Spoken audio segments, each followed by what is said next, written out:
...2012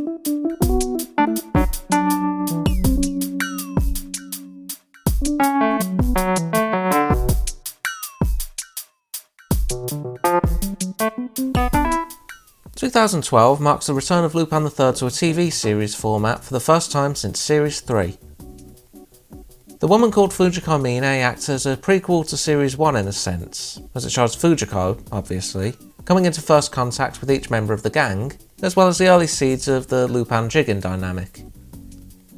It also makes sure to remember that Goemon joined later, and as such, while he appears, they come up with methods of keeping him from interacting with anyone but Fujiko in an identifiable manner. I initially considered calling this Series 0, but then we got an actual Lupin 0, so...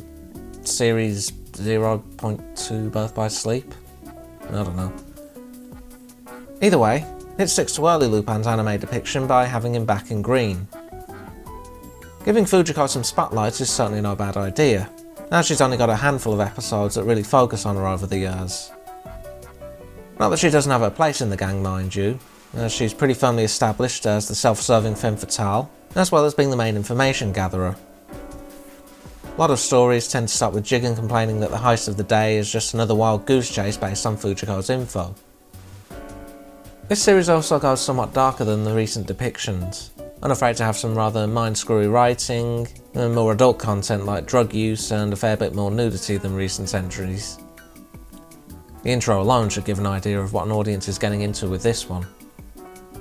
Heading up the directing team is Sayo Yamamoto, whose credits include Samurai Champloo and Michiko and Hatchin, while the lead writer is Mario Okada, who works on the 2006 anime adaptation of Fate's Stay Night as well as Black Butler. Character design was courtesy of Takeshi Koike, who headed up the movie Redline as well as the Animatrix short World Record, the one with the Olympic runner. Koike would also go on to direct a series of follow-up movies, each giving emphasis to one member of the gang as well as breaking a few of the series' trends, but all in good time.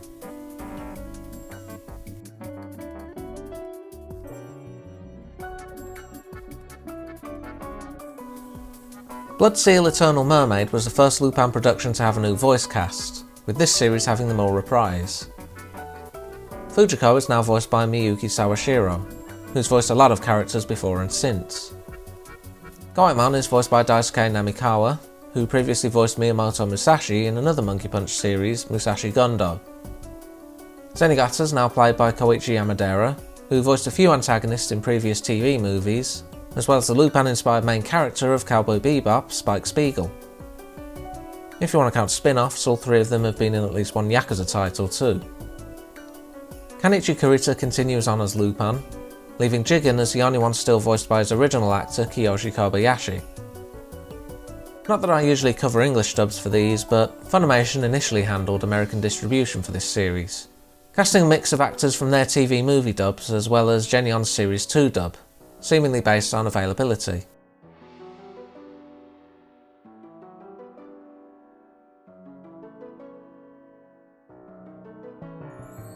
Nariyoshi Kikuchi served as composer for this series, marking the first time since Fuma Conspiracy we don't even get the Series 2 theme playing in any capacity.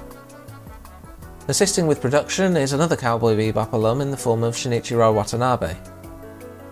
Ichigo Hashimoto gives a narration over the opening, New Wuthering Heights, while Nikie performs the ending theme, Juicy Friend. There's a parallel going on with the opening and ending, with the opening evoking a feeling of confidence, freedom, and being in control even with the opening monologue narrated, and the ending being a series of stills giving an oppressed and trapped quality. It also keeps to a recurring theme of Lupin III episode ending themes being rather melancholy in nature, as the lyrics to the song seem to depict a somewhat broken person who has trouble dealing with her feelings. With all that said, let's begin the series.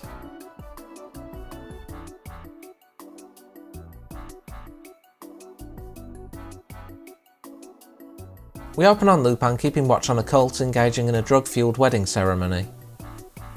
The bride catches his eye, as he laments she's wasted on a man like the cult leader. The credits name him as Father Dizzy, so I'll use that. Sneaking a pill from her ring, she slips it in Father Dizzy's mouth as she goes in for the ceremonial kiss. As they head to a back room, Lupin springs into action, setting off a bunch of bombs. Following the pair into the back, he finds Father Dizzy unconscious and hears the click of a gun. Lupin's pretty instantly enamoured at the sight of the bride, but more importantly the drug didn't work and Father Dizzy is conscious. He throws his drug at the pair, causing them both to lose consciousness. Disappointed at his bride's betrayal, he decides to have her and Lupin executed the next morning. The bride wakes up in a cell, revealing she's familiar with Lupin and his methods due to her own background as a thief. Lupin's impressed, revealing he's done his homework too, naming her as Fujiko Mine. They're both after the treasure belonging to the cult, Fräulein Oil, which just so happens to be the drug Father Dizzy uses to whip its members into a frenzy. Fujiko knows the key to finding the supplies in Father Dizzy's pendant, but Lupin's own attempt threw a wrench into things. She then works her charm on Lupin as he suggests a potential rivalry, but tosses an earring at the alarm button to alert the guards. Lupin's taken away thanks to Fujiko playing victim, who switches her charm to one of the guards that stays behind. Morning comes and the execution soon passes. Father Dizzy decides on one last look at his traitorous bride, to discover she switched places with the guard she seduced. Fujiko moves to escape, but happens on Lupin's headless body closing in on her. It's one of his tricks, as he then disables Fujiko with some lighter-induced sleight of hand on her gun. Lupin actually escapes with a papier-mâché head, but the guards soon spot them as they discover it and open fire. Lupin heads off, suggesting the two have a contest to see who can find the treasure first. Fujiko knocks out the pursuing guards with a flashbang as she escapes, slipping into Father Dizzy's harem as a dancer. He realises too late, as she uses the same drug spreading technique to spread a tranquilizer on everyone present. She figured out the science behind spreading the drug, holding him up and telling him to take her to the treasure. The pair head to the drug plant, where Father Dizzy sets guards on Fujiko. She fights her way through them to a wall. A large cross in the wall is revealed to be able to revolve, saving her for the moment.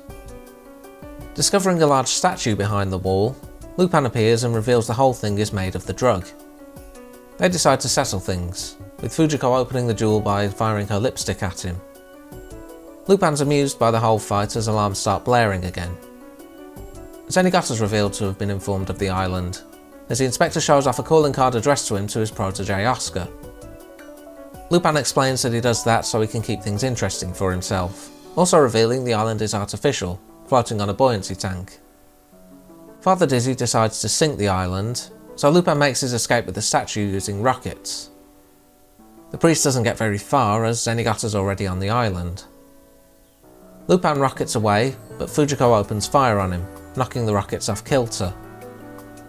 Lupin engages a backup plan of a dinghy, but another bullet sends the statue into the water, reducing it to nothing due to its high dissolvability. Fujiko laments the loss of the treasure as Lupin invites the cultists in for a pool party. The frenzy of the cultists distracts Zenigata's team and allows Lupin to make his escape. Fujiko rides off, angered at the loss of the treasure. She then discovers writing on her leg, namely a calling card from Lupin stating he plans to steal her. Lupin watches, confident this won't be their last meeting as she's able to keep things interesting for him. While this series is primarily about Fujiko, I'd say it makes sense to have Lupin as the first member of the gang she meets. It establishes their rivalry romance, and does give a little more reason as to Lupin's interest in her beyond her looks, namely that said rivalry states his encroaching boredom with thievery. Same reason he has for getting Zenigata involved, as where's the fun in thievery without little distractions here and there. So far I'd say Lupin's more or less on point character-wise beyond that too. Accounts for everything in the beginning besides Fujiko herself, and keeps things flashy when springing into action. Still a bit of that trademark goofiness seen here and there too, such as his first face-to-face or the flashbacks depicting his methods. There's a slight sinister edge to him too, which possibly came about thanks to the character design as well as harkening back to the earlier days of the franchise as a whole.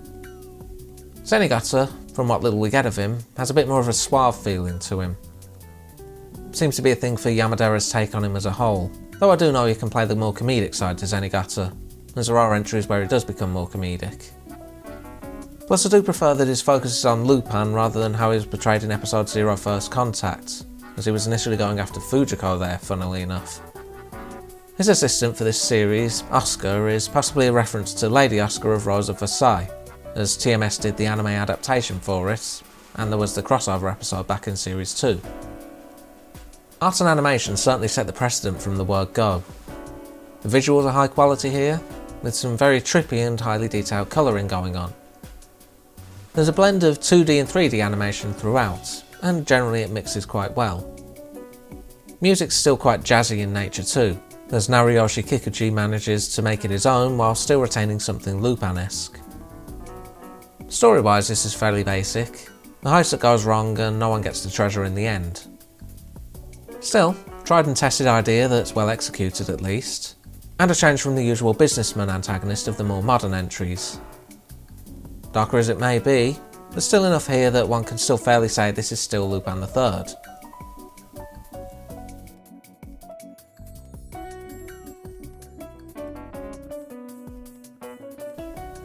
Fujiko's having a lucky day at a casino.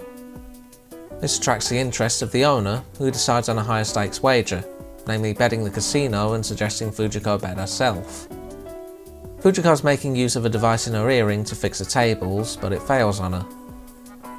The owner, Chicholina, reveals she did a background check on Fujiko, employing her for 2 jobs. The first being to retrieve a gun from a bodyguard, and the second being a more ambiguously phrased seeing things through to the end. The bodyguard's currently in the employ of the triad Lin Chin, so Fujiko's driven out to him by Chicholina's assistant Penne. She has to pass an audition, which amounts to being one of his dancers, and her allure upgrades her to being one of his girls. As the two talk, the bodyguard in question is assigned to look after Fujiko, one Daisuke Jigen. He grumbles he really shouldn't be playing bodyguard to the girls too, but proves his worth when he dispatches a pair of would-be assassins. Chicholina told Fujiko that Jigen has a weakness for women, so she tries to play on that angle only to be rebuffed. She turns it up and moves in close, though all that does is allow Jigen to steal the knife she was concealing and hold it to her neck. As he continues guarding her, Jigen reveals his job is built on distrust, as anyone could make an attempt on his boss. Fujiko tries to prod further, as she's fully aware of his history. Jigen thinks back to when he was hired by Maccheroni, Chicholina's husband. He proves his worth to the man by employing some William Tell with Chicholina in a cherry. Things don't go so well when he later discovers Chicholina collapsed and surrounded by drink and pills. He tends to her, saying that even those at the end of the tether still have a glimmer of hope in them, and they don't actually want to die. Maccheroni is fully aware of Chicholina's ideations, as it isn't the first time she's tried it. He tells Jigen to take her out on the town, where she takes more interest in him. He tries to rebuff her, but even with a pair of rival gangsters attacking, it's clear he's struggling with his feelings, something she calls him out on. Fujiko takes advantage of Jigen being lost in thought, using a Taoist technique to render him helpless. Taking the gun, she tells him Chicholina will be waiting at the place they were first together, biblically. Returning to Chicholina, she reminds Fujiko of her second request. Oh, when I said together biblically, I was being somewhat literal as well, as they did it in a church while hiding from Maccheroni in a casket. Maccheroni had suspicions on what happened and got into an argument with Chicholina. Suspecting he'll kill her for it, she encourages him. He sets his sights on Jigen instead, and in the struggle to stop her husband, she ends up shooting him.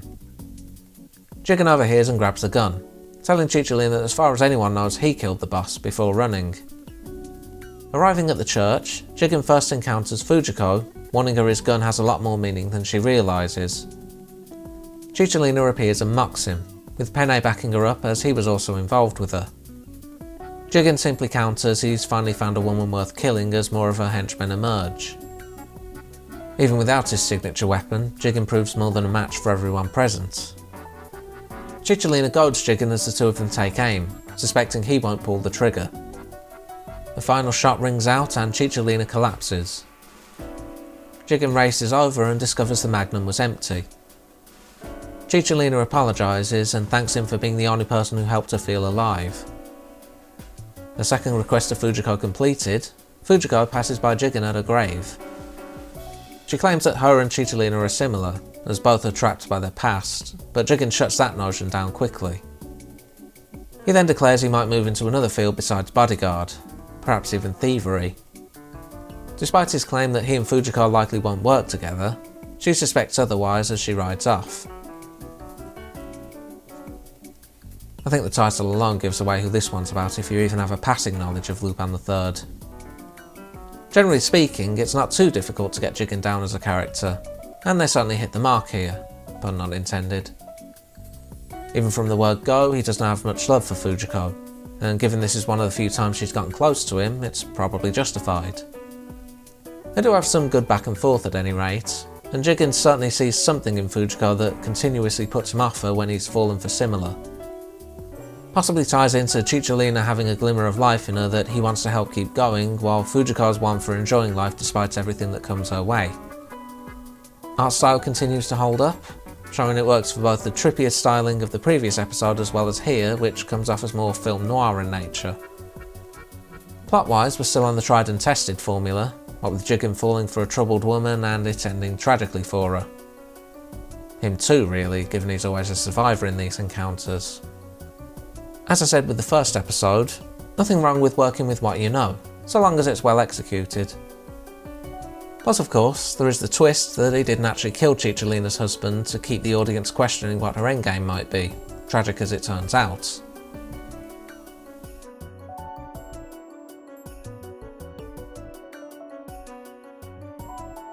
The samurai Goemon Ishikawa is hired by an unknown contractor to assassinate King Georg Trunk of Astria, though he's assured there won't be any political fallout from it. Meanwhile, Fujiko's infiltrated the royal family, acting as governess to Trunk's 3 grandchildren under the name Maria. They're currently at the Louvre Museum, where several pieces are set to be transported to Astria, one being a painting of the original Goemon that the kids like, and she's planning to grab them for herself. The man who hired Goemon is revealed to be Baron Shumate, hoping to take the throne as Trunk's daughter married him and the crown prince died some time ago. This despite her having no interest, as the prince's son Marco would be next in line. Knowing the royal family are travelling by train, Goemon jumps aboard while it's en route. As Grace and Louise, the 2 daughters, admire some of the passengers due to reminding them of their parents, Marco accidentally runs into Goemon while holding ice creams. Fujiko heads in on the kids crying and laughs at the sight of Goemon. Fujiko helps Goemon clean up and explains the kid's situation, correcting him when he mistakes her for their mother. Upon learning that they like samurai, he does some performative art with a tea tray. Trunk soon learns of Shumate causing a stir. As time passes, Goemon moves to attack but decides to wait for the moment upon seeing Trunk with his grandchildren. Fujiko and Goemon talk, the latter needing his clothes cleaned again thanks to the dirt from a tunnel, feeling a sort of kinship as they're both searching for meaning in their lives. Meanwhile, the train staff are killed on a stop-off and the train is sent out of control. As the royals discuss what to do, Goemon approaches them. He declares his original purpose and gives a show of skill by deflecting gunfire with Zantetsuken. He suspects that his faltering caused this incident, but they feel this was always the plan. Fujiko has to pull Marco away from the freight car as he's trying to search for the Goemon painting. The reason being the plan is to move every passenger as far back as possible and have Goemon cut the freight car away, as the weight of the treasures will help slow the momentum of everything else. As she straps the kids in for safety using passengers' belts, Trunk offers his own as an extension. Thankfully the plan goes off without a hitch, but Fujiko's less than happy at seeing so much treasure go up in flames. Shumate discovers his payment to Goemon returned in shreds as officials arrive to arrest him. Fujiko wishes Marco luck as a ruler before leaving. She encounters Goemon, who's curious as to who she really is. When she readies a gun, he cuts away her outfit, revealing she decided to help herself to Trunk's belt, as it dates back 100 years as a gift from Rodin to Camille Claudel. She turns on the more familiar charm as she leaves Goemon with her real name. He soon recovers from it, and it isn't long before he makes his own escape from the palace. Despite pretty clearly being in it for the treasure, this one shows a softer side to Fujiko, as she genuinely seems to enjoy looking after the 3 kids here even if she does claim it to be an act. She also seems to treat Goemon with a less manipulative streak to her actions in comparison to Lupin and Jigen, evidently finding his straightforwardness endearing. Only real time she goes into full flirtation mode is right at the end, and he probably would have let her run off with the royal belt anyway. As for Goemon himself, we get a mix of his early and more common depiction here. He's much more readily willing to work as an assassin, certainly, though he also has signs of his later depictions. For example, his talking with Fujiko shows off his later established awkwardness when it comes to women. Also a nice bit of continuity at the end of the episode too, with him commenting that he wouldn't mind having Fujiko as a girlfriend. Way back in Series 1 Episode 5 he introduced her as such, so good to see a bit of attention to detail there. Next time, a Phantom of the Opera, the first encounter of a future dynamic duo, and an all-girls academy bring us to Episode 6. Until then.